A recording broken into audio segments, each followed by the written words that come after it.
मित्रों नमस्कार। आज से हम लोग पूर्व चुनाव आयुक्त डॉक्टर एस.वाई. कुरैशी की किताब जनसंख्या का मिथक, इस्लाम, परिवार नियोजन और भारत में राजनीति का वाचन करेंगे और प्रयास ये करेंगे कि इसको पूरा किया जाए। तो चलिए आज से हम लोग इस पुस्तक को आरंभ करते हैं। तो सबसे पहले इस पुस्तक के बारे में हम लोग पढ़ लेते हैं जो विभिन्न विद्वानों ने इसके ऊपर अपनी राय रखी हैं। तो पहली राय सुजाता राव, भारत की पूर्व स्वास्थ्य सचिव जो रह चुकी हैं, तो उनकी है। लिखती हैं, जनसंख्या का मिथक जनसंख्या के आंकड़ों को तोड़ मरोड़ कर पेश करने की दक्षिणपंथी चालबाजी का पर्दाफाश करती है। इस कुचक्र के चलते ही बहुसंख्यकों में जनसांख्यिकी संरचना और स्वरूप को लेकर शक और भय पैदा होते हैं। इस पुस्तक के लेखक एस.वाई. कुरैशी ने तथ्यों और आंकड़ों के जरिए यह दर्शाया है कि इस तरह की शंका और डर बेबुनियाद है और नियोजित जनसंख्या नीति सभी समुदायों के हित में है। यह किताब कुरान और हदीस के हवाले से यह बताती है कि इस्लाम का छोटे परिवार का विरोधी होना तो दूर, उल्टे वह छोटे परिवार की अवधारणा का बढ़ चढ़कर हिमायती है। यही वजह है कि आज अनेक इस्लामी देशों में जनसंख्या नियोजन की नीति लागू है। यह किताब इस मिथ की भी हवा निकाल देती है कि मुस्लिम मजहबी बिना पर परिवार नियोजन नहीं अपनाते। गहन और प्रामाणिक शोध पर आधारित यह पुस्तक एक ऐसे लेखक ने लिखी है जो जनसंख्या राजनीति के बारे में अधिक विद्वान माने जाते हैं। जनसंख्या का मिथक ऐसे वक्त आई है जब राजनीतिक फायदे के लिए यह निराधार डर फैलाया जा रहा है कि मुसलमान देश में प्रभुत्वशाली जनसंख्या वर्ग की तरह उभर रहे हैं। एस.वाई. कुरैशी ने प्रयोग सिद्ध और सरकारी आंकड़ों के आधार पर ऐसी विभाजनकारी बहस को निरस्त किया है और प्रामाणिक तौर से दिखाया है कि विभिन्न समुदायों और समूहों में जनसंख्या वृद्धि की वजह शिक्षा, परिवार नियोजन, सेवाओं और आमदनी जैसे बुनियादी मामलों में भारी अभाव है। बड़े खूबसूरत ढंग से लिखी गई इस किताब को यह समझने के लिए पढ़ना जरूरी है कि जनसंख्या की रफ्तार तथा प्रजनन दर और विकास की राजनीति तथा विकल्पों में अंतर संबंध है। सुजाता राव, भारत की पूर्व स्वास्थ्य सचिव। अब आगे डॉक्टर जावेद जमील साहब लिखते हैं इस किताब के बारे में। ये प्रोफेसर ऑफ इस्लामिक स्टडीज, ये पोया यूनिवर्सिटी, मंगलुरु, कर्नाटक। मैं इस शोध कार्य की पूरी तरह तस्दीक करता हूँ क्योंकि इसमें संतुलित नज़रिया है और मौजूदा स्थिति में तार्किक ढंग से इस्लामी सिद्धांतों को लागू किया गया है। इसका परिवार नियोजन के संबंध में मुस्लिम दंपतियों के रवैये पर सकारात्मक असर पड़ेगा। एक और स्कॉलर की राय है, जनसंख्या का मिथक ने जनसंख्यागत सबूतों और इस्लाम के धर्म सिद्धांत की मदद से इस मिथक के गुब्बारे की हवा निकाल दी है कि इस्लाम परिवार नियोजन के खिलाफ है। इस कीमती किताब में पेश किए गए आधिकारिक तथ्यों से उन लोगों की गलतफहमियां दूर हो जानी चाहिए जो भारत में झूठ और सांप्रदायिक तनाव फैलाते हैं। प्रोफेसर लीला विसारिया, ये पूर्व अध्यक्ष एशियन पॉपुलेशन एसोसिएशन और निदेशक Gujarat institute of development research हैं।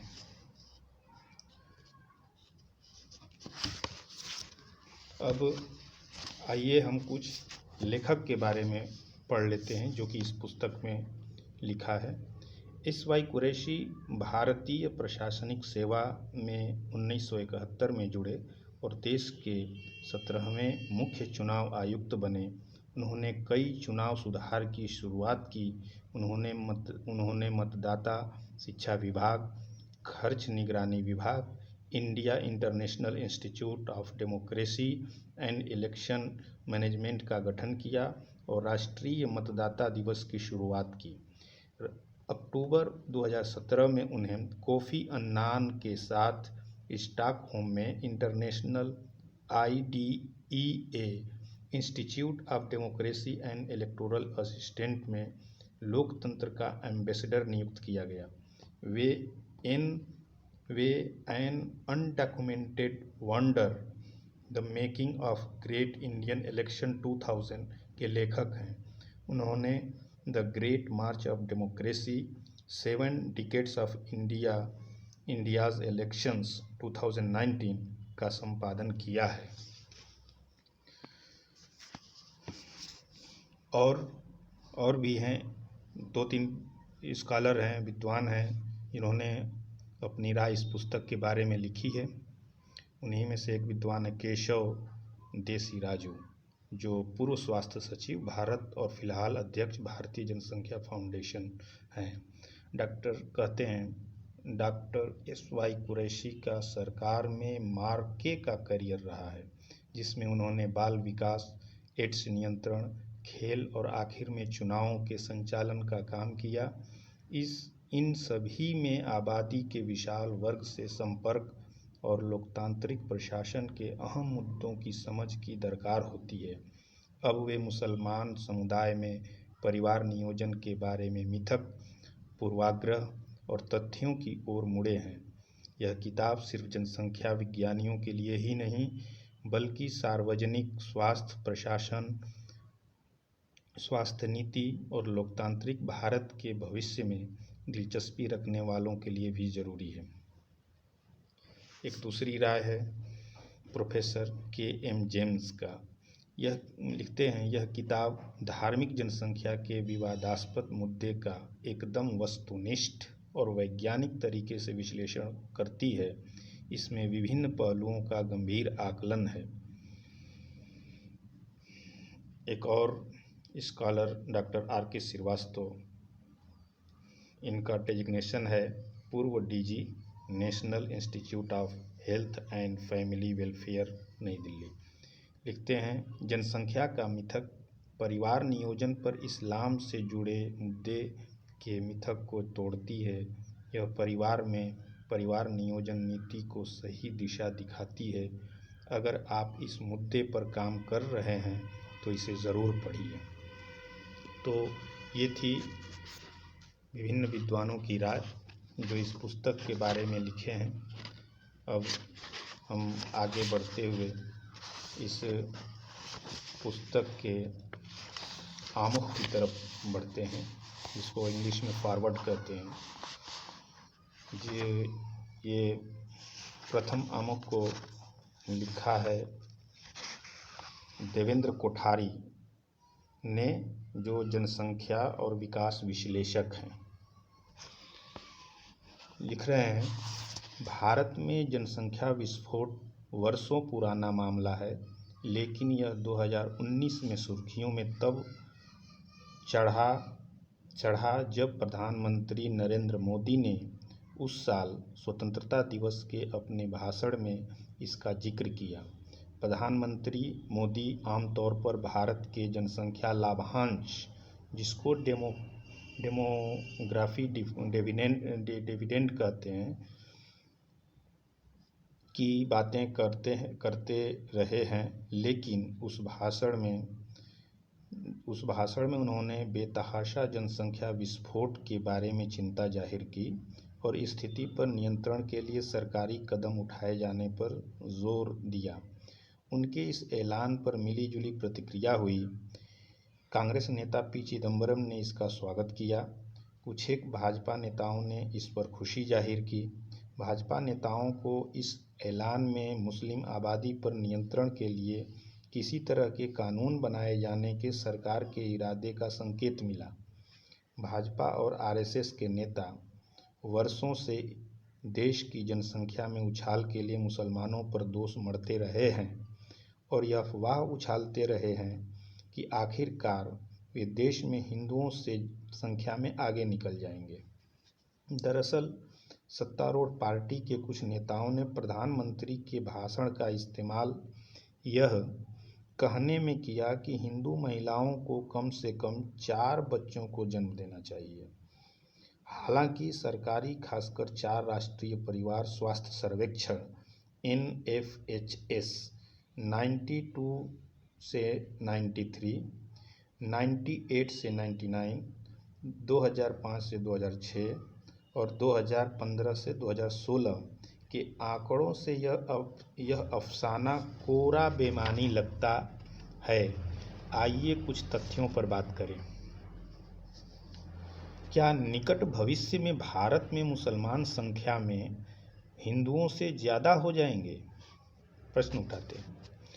2011 की जनगणना के आंकड़े बताते हैं कि 1951 में जनगणना के बाद से जनसंख्या में हिंदुओं की हिस्सेदारी में 4.3% अंकों की गिरावट आई है, यानी 84.1% से 2011 में कुल जनसंख्या का 79.8% हो गई है, जबकि मुसलमानों की हिस्सेदारी 4.4% अंक बढ़ी है, यानी इस अवधि में 9.8% यानी 9.8%।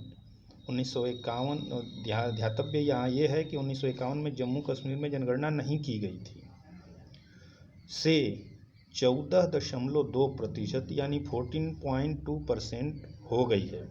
यह गौर करना दिलचस्प है कि अनुमानित आंकड़े से 2021 में हिंदू आबादी में 2011 के मुकाबले थोड़ी सी बढ़ोतरी दिखती है, यानी 79.80% से 80.3% हो जा सकती है। ऐसी घबराहट फैलाई जा रही है कि अगर मुस्लिम आबादी को बढ़ते रहने की इजाज़त दी गई तो वह आने वाले वर्षों में हिंदुओं की जनसंख्या से आगे निकल जाएगी। इस मुद्दे पर विचार करने से पहले आइए हम देखें कि 21वीं सदी के पहले दशक में क्या हुआ। 2001 से 2011 के दशक में विभिन्न धार्मिक समूहों की जनसंख्या दर में गिरावट देखी गई। 2001 से 2011 के दौरान हिंदुओं की जनसंख्या वृद्धि दर उसके पहले के दशक में 19.92% यानी 19.92% से घटकर 16.76% यानी 16.76% पर आ गई। मुसलमानों की जनसंख्या वृद्धि दर में और तेज़ी से गिरावट दिखी। वह पिछले दशक में 29.52 यानी 29.52% से 2001 से 2011 में 24.60 यानी 24.6% पर आ गई। मुसलमानों में यह गिरावट सबसे अप्रत्याशित थी, क्योंकि पिछले 6 दशकों में ऐसा नज़ारा नहीं देखा गया था। अनुमान यह है कि हिंदुओं की जनसंख्या वृद्धि दर पिछले दशक के 16.8% से और गिरकर 15.7% हो जाएगी, जबकि मुसलमानों की जनसंख्या वृद्धि दर और तेज़ी से गिरावट के साथ 2011 से 2021 के दशक में 18.2% हो जाएगी, जो पिछले दशक से 24.6% थी। पिछले दशक में 24.6% थी। जाहिर है हिंदू और मुसलमान जनसंख्या वृद्धि दर में फ़र्क तेज़ी से घट रहा है। मेरा मानना है कि 2031 में यानी 2031 की जनगणना में यह फ़र्क और घट जाएगा। इसलिए यह कहना बेमतलब है कि मुस्लिम आबादी हिंदुओं से ज़्यादा हो जाएगी। जैसा कि 2019 में नोबेल पुरस्कार से सम्मानित अर्थशास्त्री अभिनीत बनर्जी कहते हैं, भारत में अल्पसंख्यक अमेरिका की तरह ही कभी भी इतने करीब नहीं आ पाएंगे कि वे प्रभावी हो जाएं। उनके मुताबिक यह डर बिल्कुल निराधार है कि भारत में मुसलमान प्रभावी बन जाएंगे।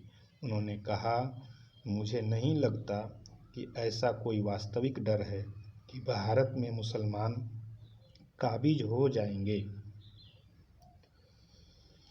अगला प्रश्न उठा रहे हैं, मुस्लिम आबादी इतनी धीरे क्यों बढ़ रही है? इस अप्रत्याशित रुझान की यूं तो कई वजहें हैं, लेकिन दो सबसे खास हैं: उभरता मध्य वर्ग और प्रजनन क्षमता में गिरावट।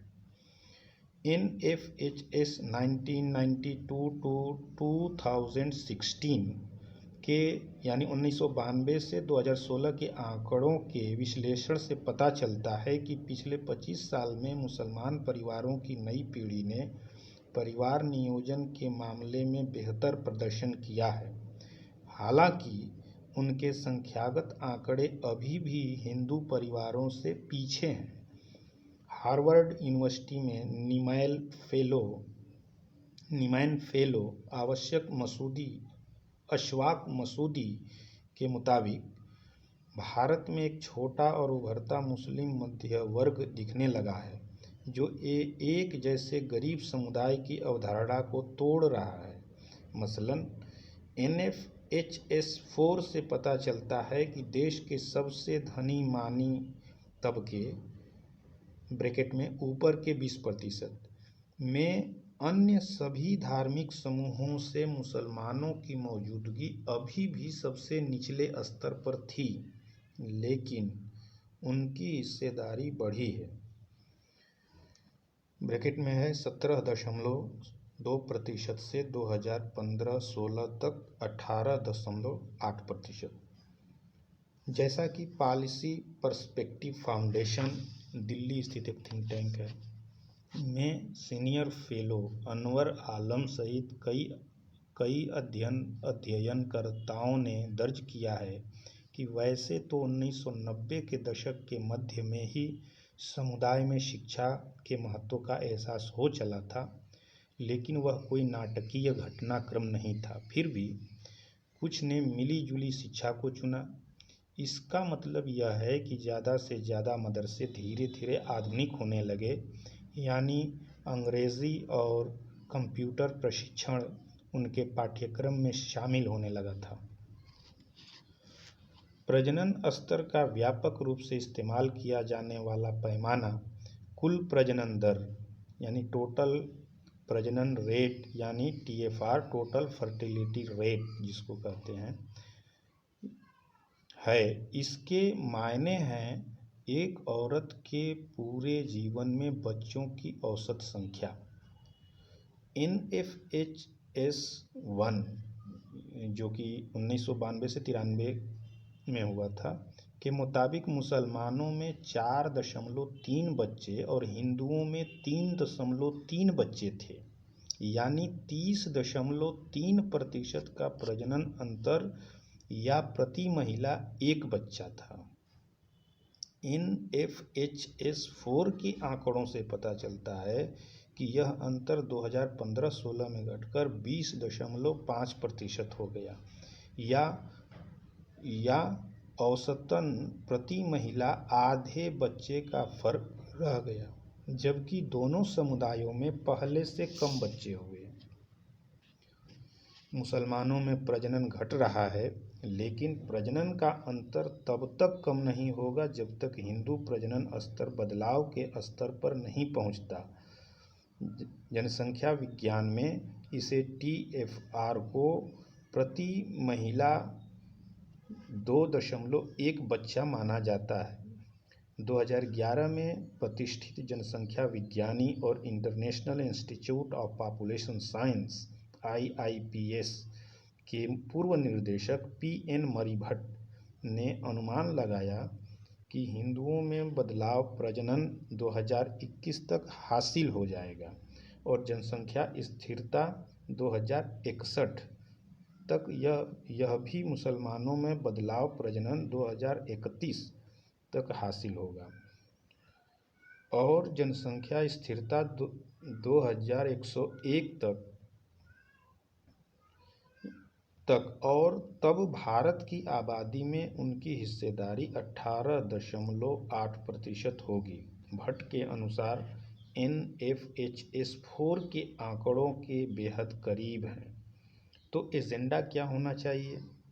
भारत में जनसंख्यागत संक्रमण से छूटा हुआ सिर्फ एक बड़ा धार्मिक समुदाय मुसलमान है और इस समुदाय की मदद उसकी ज़रूरत के मुताबिक विशेष परिवार नियोजन सेवाएं मुहैया कराने से होगी, जैसा कि बांग्लादेश और इंडोनेशिया में हुआ।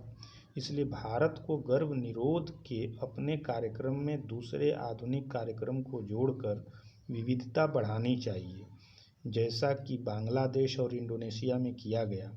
भारत को भी दूसरे देशों की तरह धार्मिक जनसंख्या पर किसी गुलगपाड़े, प्रतिरोध या उग्र नीतिगत सुझावों के बिना बात करने का तरीका निकालना चाहिए।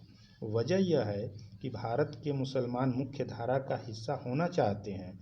बेशक मुसलमानों की प्रजनन दर दूसरे धार्मिक समूहों से ऊंची है, लेकिन भारत में कोई सभ्यताओं का संघर्ष नहीं है। जैसा कि प्रतिष्ठित इस्लामी विद्वान महमूद मदनी कहते हैं, भारतीय मुसलमान भारतीय संस्कृति का ही हिस्सा है। वे लिखते हैं, यह भारत की संस्कृति और ऐतिहासिक विरासत की वजह से है। मुस्लिम विरासत बहुसंस्कृतिवाद और आपसी सौहार्द का हिस्सा है। गरीबी और निरक्षरता के बावजूद खासकर मुसलमानों में आधुनिक परिवार नियोजन सेवाओं की अधूरी ज़रूरतें आश्चर्यजनक हैं। हिंदू महिला के मुकाबले मुस्लिम महिला की परिवार नियोजन सेवाओं की अधूरी ज़रूरतों का स्तर ऊंचा है, ब्रैकेट में 12% के मुकाबले 16%। इसके मायने हैं कि मुस्लिम औरत आमतौर पर अधिक बच्चे नहीं चाहती, मगर उसे कई दूसरी वजहों से यह मिल जाता है। मेरा मानना है कि भारत सरकार को इस मुद्दे पर विशेष रूप से ध्यान देना चाहिए और अधिकारियों को यह स्वीकार करना चाहिए कि परिवार नियोजन कार्यक्रम के प्रबंधन में समस्या है और उसे हल करना चाहिए। ऐसे संकेत पर्याप्त हैं कि हिंदू और मुसलमान प्रजनन दरें एक स्तर पर आ रही हैं। मुझे बेहद खुशी है कि प्रतिष्ठित विद्वान डॉक्टर SY कुरैशी ने यह किताब लिखने की महती जिम्मेदारी अपने ऊपर ली। यह राष्ट्र की अनोखी सेवा साबित होगी, क्योंकि उन्होंने लंबे समय से फैलाए जा रहे तिलिस्म को तोड़ने की कोशिश की है, जो खतरनाक सांप्रदायिक ध्रुवीकरण का मुद्दा बन गया है। उन्होंने 2 गणितज्ञों से जनसंख्या वृद्धि का गणितीय मॉडल तैयार करवाकर भी सराहनीय कार्य किया है, जिससे पूरी तरह यह तिलिस्म धराशायी हो जाता है कि निकट या दूरगामी भविष्य में मुसलमान संख्या में हिंदुओं से आगे हो जाएंगे। यह किताब कई और वजहों से भी अनोखी है। यह उस गलत धारणा को भी पूरी तरह धराशायी कर देती है कि इस्लाम परिवार नियोजन के खिलाफ है। किताब के एक अध्याय में वे बताते हैं कि दुनिया के दूसरे सभी धर्म परिवार नियोजन को किस नज़रिए से देखते हैं, जिसे मैं कहूँगा कि लोगों के लिए यह अमूल्य ज्ञान साबित होगा। बड़े मुस्लिम देशों में परिवार नियोजन की सफलता पर अध्याय भी आँख खोलने वाला है। इससे पता चलता है कि इस्लाम कहीं भी परिवार नियोजन कार्यक्रम के लिए अड़चन नहीं है। डॉक्टर कुरैशी के इस निष्कर्ष को गंभीरता से लिया जाना चाहिए कि इसे हिंदू बनाम मुसलमान की तरह नहीं, बल्कि दोनों समुदायों के लिए साझा समस्या की तरह देखा जाना चाहिए। आखिर में भड़काऊ दक्षिणपंथी प्रोपेगेंडा से कतई विचलित न होकर मुसलमानों से परिवार नियोजन अपनाने की उनकी साहसिक अपील बेहद सकारात्मक पहल है। वे मुसलमानों में परिवार नियोजन को बढ़ावा देने के लिए एक संपूर्ण प्रचार प्रसार राजनीति का भी सुझाव देते हैं, जिसके लिए स्वास्थ्य और परिवार कल्याण मंत्रालय को ही नहीं बल्कि समूचे देश को शुक्रगुजार होना चाहिए। जनसंख्या का मिथक, इस्लाम, परिवार नियोजन और भारत में राजनीति ऐसे दौर में बेहद काम की है। यह न सिर्फ जनसंख्या और परिवार नियोजन के मुद्दे पर रोशनी डालती है, बल्कि समुदायों के बीच राष्ट्रीय सहिष्णुता और समझ को भी बढ़ाती है, जो राष्ट्र की बेहद जरूरी सेवा है। देवेंद्र कोठारी, जनसंख्या और विकास विश्लेषक। धन्यवाद।